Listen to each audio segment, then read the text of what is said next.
সুন্দরবনের 10 কিলোমিটার এলাকায় নতুন করে কোনো শিল্প প্রতিষ্ঠান নির্মাণে নিষেধাজ্ঞা দিয়েছে বন ও পরিবেশ মন্ত্রণালয়। তবে এর আগেই সুন্দরবনের জন্য ঝুঁকিপূর্ণ এলাকাতে 190টি প্রতিষ্ঠান গড়ে উঠেছে।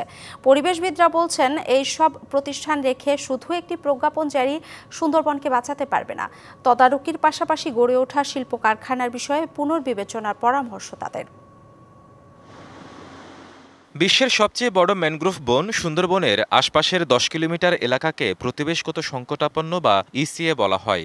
তবে এই 10 কিলোমিটার এলাকায় শিল্প স্থাপন নিষিদ্ধের আইন সংশোধন করে শিল্প কারখানার অনুমোদন দেয় শেখ হাসিনা সরকার।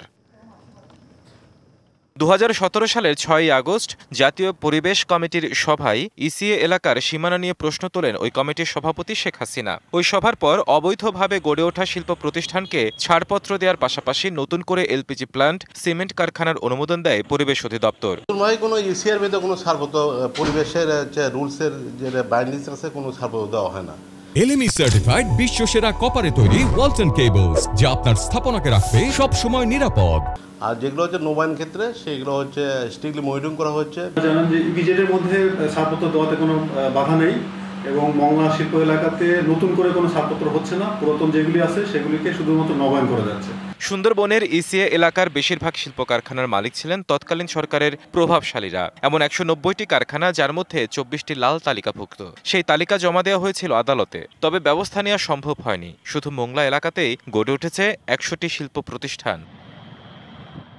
পরিবেশবিদরা বলছেন, যেসব শিল্প প্রতিষ্ঠান অনুমোদন পেয়েছে কিন্তু কারখানা স্থাপনের কাজ শুরু হয়নি, সেগুলোর অনুমোদন বাতিল করতে পারে অন্তর্বর্তী সরকার। যেগুলো সম্ভব, যেগুলো অতিমাত্রায় দূষণ করছে, সেগুলো পরীক্ষা করে অতি দ্রুত বন্ধ করে দেওয়া উচিত।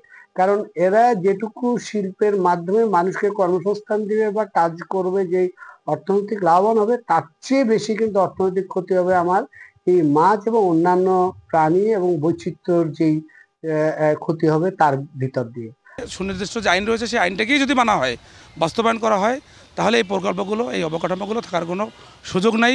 এগুলোকে দ্রুত সময়ের মধ্যে অপসারণ করা প্রয়োজন। পানি দূষণ বলেন, বায়ু দূষণ বলেন, এগুলো থেকে সুন্দরবনকে রক্ষার ব্যাপারে পরিবেশ অধিদপ্তর কাজ করবে বলে বন বিভাগ আশা করে।